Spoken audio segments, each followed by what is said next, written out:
lihtsalt siuke kampmehi nagu meil siin praegu koos, sellest piisab. Vabalt. Kui tehke ettepanekud, hakkame koos kirikut panema nagu Ludin ja suvega teeme ära ka.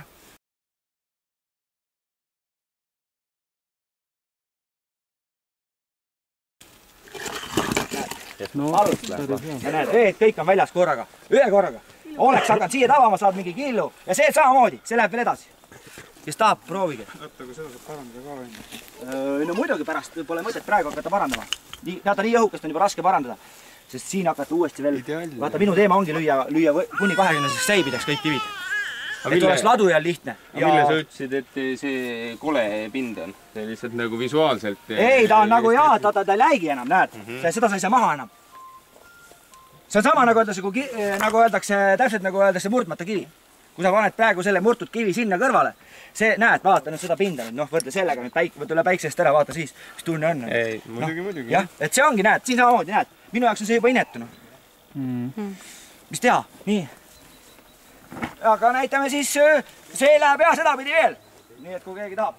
Nii, siis näitan näiteks, et seda on ka võimalik veel. Te olete siin nagu proovinud keegi või ma ei tea, või on see kogemata?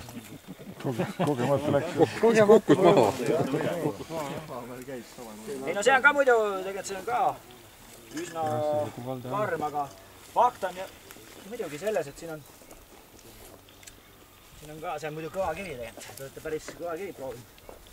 Aga ilus kivi muidugi. Üks ilusamaid siin jälle. Muidugi nad kõik ilusad, ma räägin, et ei ole ühesugust kivi. Vaadake, peksame siin praegu mõned minutid, on ju. Aga te ei näita mitte ühtegi sarnast, mitte ühtegi. Välimused, ümaranud, kõik sugune. Nagu oleks midagi sarnast, aga tegelikult pole. Nii, aga kes tahab, sellest saame veel pooleks, kui hästi läheb. Tahab keegi oma naha proovida, et noh, samamoodi näed. Üks mees on väsinud, natuke las ta puhkab. Teised mehed saavad seni ka oma nahka turule tuua. Ma prooviks küll hea meelega. No, davai. Aga kuhu? Peksa lähed sellesse kohta. Niipidi. Õpid ja niipidi. Sa raiskad nagu kive, sihukesest selge hakkab tulema iga vänderduse teha. Aga sa raiskad ära. Minu ülesanne oleks praegu näiteks see ilusti pooleks saada, on ju. Aga nüüd on juba, noh, raske. Kui see juba... Jaa, oleks õieti tema, no oleks ta nagu harjunud kõvasti ikka rohkem, aga lihtsalt, et loogika. Ma proovin veel, kas ma ju suudan parandada.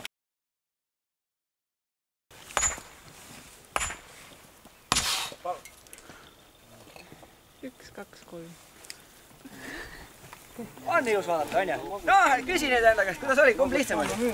Vaadata või lihtsalt? Vaadata ikka on lihtsam. On ilus vaadata, on ju? Ei noh, vaatad peale juba oskad. Ei, no, absoluut, näed. Näiteks, näed, minu asi, näed, lihtsalt kõnnin, näed, praegu võtan selle kivi näiteks. Noh, näed, ma lihtsalt tean, et ma lihtsalt saan sellest jagu, sest ma olen neid nii ropult lõhkunud. Ja kogu lugu. Vaadake ja nautige. Ja siis tekibki see küsimus, et kumb kasulikum oleks, kas me kõik õpime hommikust õhtuni ja teeme hunniku kilde või ma lihtsalt ei suuda seda päeva kand mõelge, kui me igaüks õpime siin kõik 12 aastat. Me raiskame need kivid ju ära tegelikult hakkavad. Ja tegelikult tahangi öelda 100 aastat tagasi, et raisatigi ära, sest ma suudan lüüa igast maja sellisest seinast ikka no nii ropult välja, plaate. Ja ma luban, et mitte üks vend ei arva ära, kuidas need lõhtud on. Mina arvasin selle ärast, et ma olen neid kirikuid käinud käega katsumas. Ja ma ei saa aru, mis meislitega nad rolli mängivad. Vaadake nüüd kivi sisu. Oota.